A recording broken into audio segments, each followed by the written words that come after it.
Assalamu alaikum wa rahmatullahi wa barakatuh. Okay, today I wanted to talk about the proposed new policy of the Ministry of Health in Malaysia that they want to start providing PrEP medication for men who have sex with men. For those of you who don't know, PrEP medication is a sort of cocktail of drugs called pre-exposure prophylaxis. And it's supposed to help prevent the transmission of HIV, though it's not exactly certain whether it actually prevents transmission or just cloaks transmission. It's currently available in Malaysia only to individuals who are at particular risk of contracting HIV. For example, someone who happens to be married to someone who has HIV.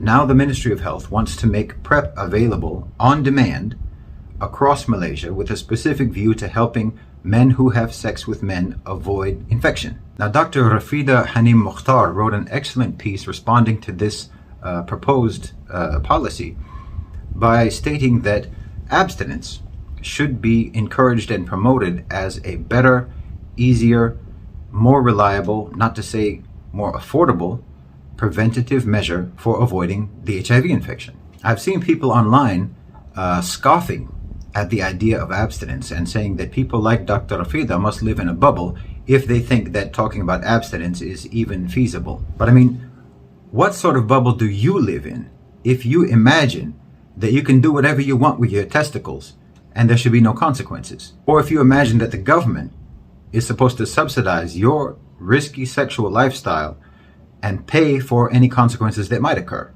It's not the thinking of someone who lives in a bubble to recognize that the best way to avoid getting a sexually transmitted infection is to not have sex. That's an indisputable fact of reality. Now, you may choose not to practice abstinence, but you can't deny that it is the safest route to take. I mean, you could theoretically throw yourself down the stairs and maybe not get hurt, but I think we can all agree that it makes a lot more sense to not throw yourself down the stairs. But here's the thing I wanted to mention. There's a whole industry that is banking on you throwing yourself down the stairs. There's a whole industry for whom spreading disease is called growing their market. Obviously, I'm talking about the pharmaceutical industry. It's in their interests to promote risky and unhealthy lifestyles because that creates customers, oftentimes lifelong customers. The manufacturer of PrEP is called Gilead Sciences. It's an American pharmaceutical company, and they are currently offering $5 million worth of grants to LGBT advocacy groups and programs. And they've pledged another $3.2 million towards LGBT and transgender education. They also spend around $6 million a year lobbying politicians in Washington. And they are a partner organization with the World Economic Forum. Gilead obviously makes a lot of money when gay people get sick.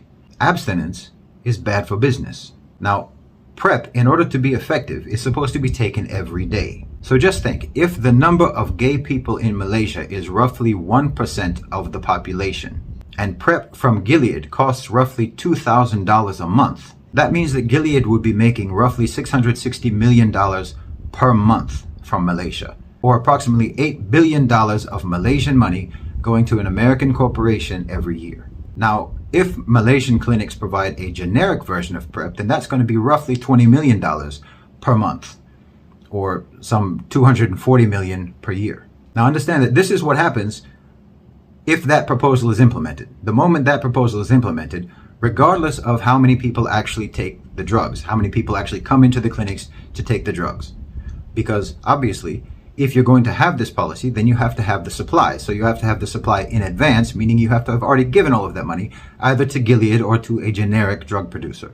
So we're talking about an enormous gift from the Malaysian public to the pharmaceutical industry. So you see, there's a reason why massive corporations tend to discourage traditional values and religious morality. Because the business model for most companies is dependent upon the promotion of hedonism, gluttony, desire, extravagance, and unbridled indulgence of all sorts. Now, of course, they will present this as advocating freedom and human rights, but more often than not, it is advocating self-destruction and dependence upon their products. Companies like Gilead don't care about the health and safety of LGBT individuals. They're absolutely zealous to convert them into lifelong dependent customers through the spread of illness.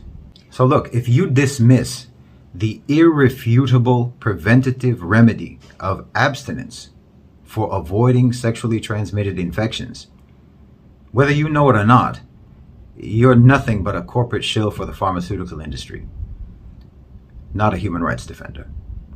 Jazakumullahu khairan wa assalamu alaikum.